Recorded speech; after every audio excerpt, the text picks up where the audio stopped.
Hello everyone and welcome to Dr. Carminati's channel. We thrilled to have you here today as we dive into an absolutely mind-blowing topic, photonic supersolids, the principle of least action, and their incredible potential in quantum computing. If you're new to this subject, or even if you're a science enthusiast looking to deepen your understanding, this video is designed just for you. We're going to unpack some fascinating concepts step by step, and I promise to keep it engaging and clear, even if you're starting from scratch. Before we get started, I'd love for you to join our community. Hit that subscribe button, give this video a like if you enjoy it, and drop your thoughts or questions in the comments below. Your feedback means the world to me, and I can't wait to hear what you think. Let's jump right in. Imagine a world where light doesn't just illuminate our homes or power our screens, but becomes the backbone of revolutionary technology. That's where photonic supersolids come in, a cutting-edge concept in quantum physics that's turning heads and sparking excitement. So, what exactly are photonic supersolids? To answer that, let's break it down into bite-sized pieces. Picture light. Not as a wave or a particle in the classical sense, but as something that can behave in ways that defy our everyday intuition. In physics, a supersolid is a state of matter that's pretty wild.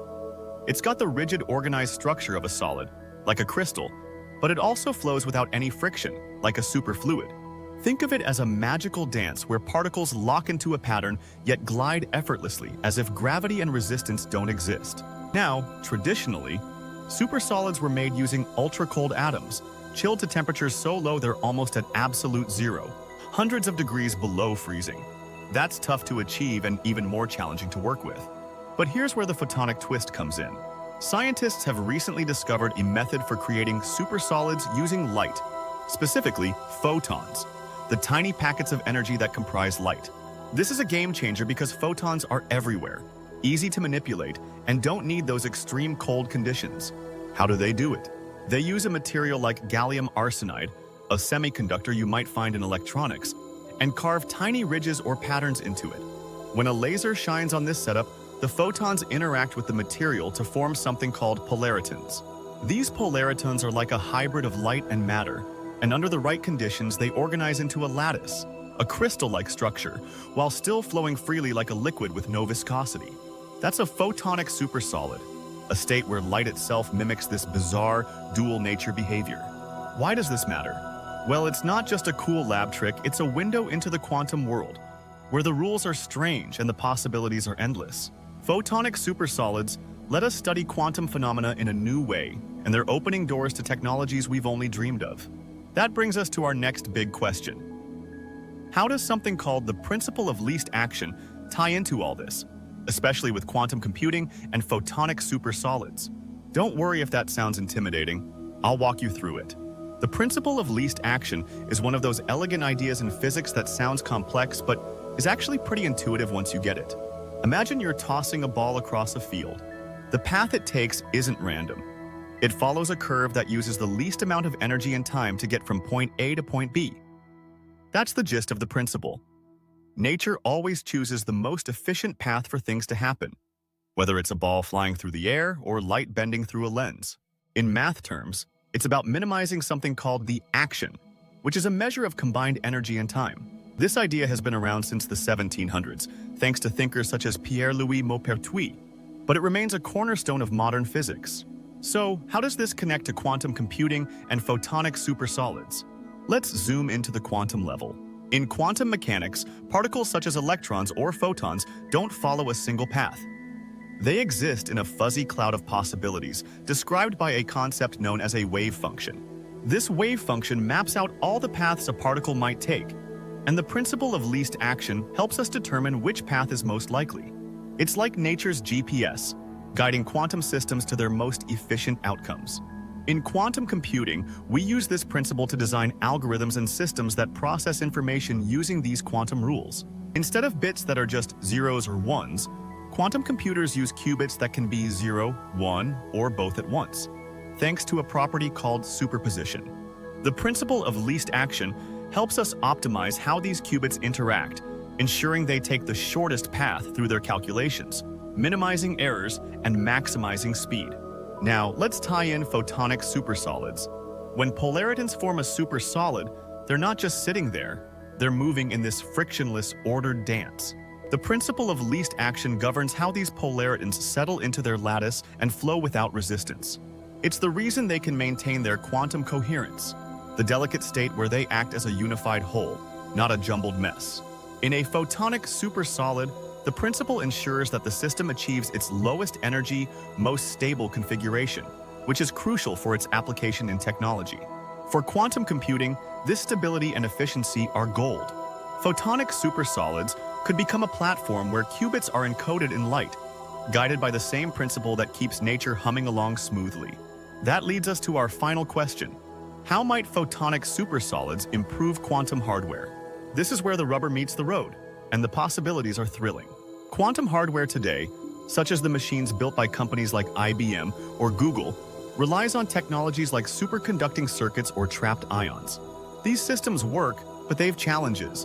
They require extremely cold temperatures, are sensitive to noise, and scaling them up to handle significant problems is a logistical nightmare. Photonic supersolids offer a fresh approach, and here's why. First, let's talk qubits, the heart of any quantum computer. In a photonic supersolid, polaritons could act as qubits. Because they're light-based, they're naturally fast, moving at the speed of light, and they interact minimally with their environment, resulting in less noise and longer coherence times. Coherence refers to the duration a qubit can remain in its quantum state before it becomes scrambled, and photonic systems already have an advantage in this regard. The supersolid's superfluid nature amplifies this. Its frictionless flow means energy isn't wasted, and its crystalline structure keeps everything organized.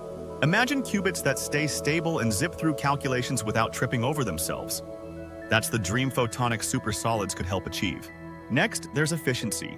Quantum computers need to perform operations, called gates, such as flipping a qubit from 0 to 1 or entangling two qubits so they're linked in a quantum manner. The principle of least action, as we've seen, optimizes these processes. In a photonic supersolid, the polariton's behavior is already tuned to this principle, allowing gates to be faster and less error-prone. Researchers have suggested that the lattice structure could even act like a built-in circuit, guiding photons precisely where they need to go. That's a significant achievement for building hardware that's not only powerful but also practical. Then there's scalability. One of the holy grails of quantum computing is scaling systems up, increasing the number of qubits and power without everything falling apart. Photonic supersolids could shine here. Because they're based on light and semiconductors, they can integrate with existing technologies, such as silicon chips or fiber optics. Picture a quantum computer that hooks up to a network, sharing information across cities or even continents, all thanks to photons that don't lose their quantum magic over distance. The supersolid's ability to maintain order over large scales, thanks to that crystalline yet fluid state, could make this kind of expansion less of a pipe dream. Another perk? Temperature. Unlike atomic supersolids or superconducting qubits, which require near absolute zero temperatures, photonic supersolids don't demand such extreme cooling. Current experiments still utilize controlled setups, but the fact that photons operate efficiently at higher temperatures suggests a future where quantum hardware isn't tethered to massive refrigeration systems. That could slash costs and make quantum computers more accessible, maybe even small enough to fit in a lab or an office someday. Let's not forget applications beyond computing. The insights from photonic supersolids could spill over into things like quantum sensors, devices that detect tiny changes in gravity or magnetic fields, or even new kinds of lasers with perfect coherence. And here's a wild thought. Some scientists think studying supersolids might unlock clues about room temperature superconductors, materials that conduct electricity with zero resistance. If that pans out, it'd be a revolution for energy and tech, all sparked by this quirky state of light. Of course, we're not there yet. Photonic supersolids are still in the lab, and turning them into hardware means solving complex problems, such as maintaining their stability over the long term or integrating them onto chips. But the potential is electric. Research from places like ARXEV shows how photonic systems are already pushing quantum computing forward, with high-fidelity qubits and efficient circuits. Add the supersolid twist, and we might be looking at a leap that takes us from clunky prototypes to machines that tackle real-world challenges, like cracking complex chemistry problems or optimizing global supply chains. So, where does this leave us? Photonic supersolids serve as a bridge between the strangeness of quantum physics and the promise of tomorrow's technology.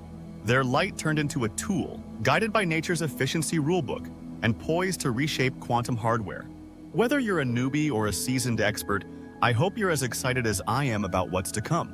We're on the edge of something big, and I'm eager to see where it takes us. Thanks for watching, everyone. If you enjoyed this deep dive, please hit that like button. It really helps the channel grow. Drop a comment below. Tell me what you think, ask a question, or let me know what you want to explore next. And if you haven't already, subscribe and ring that bell so you don't miss out on more science adventures. Until next time, keep curious, and I'll see you in the comments.